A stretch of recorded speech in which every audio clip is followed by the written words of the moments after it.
میرا خود کا تجربہ ہے کہ جلد از جلد غیب سے جناب علی وہ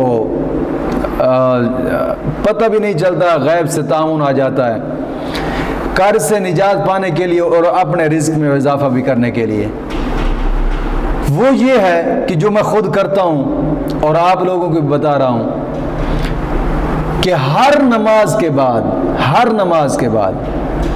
100 مرتبہ درود ابراہیمی پڑھ لیں، 100 مرتبہ درود ابراہیمی، 100 مرتبہ 11 دن یا 21 دن یا 41 دن، زیادہ سے زیادہ 41 دن تک کریں۔ انشاءاللہ میں کہتا ہوں کہ جتنا بڑا قرض ہو تو پتہ بھی نہیں چلے گا، غیب سے مدد ہوگی اور پیسہ ہی پیسہ ہوگا،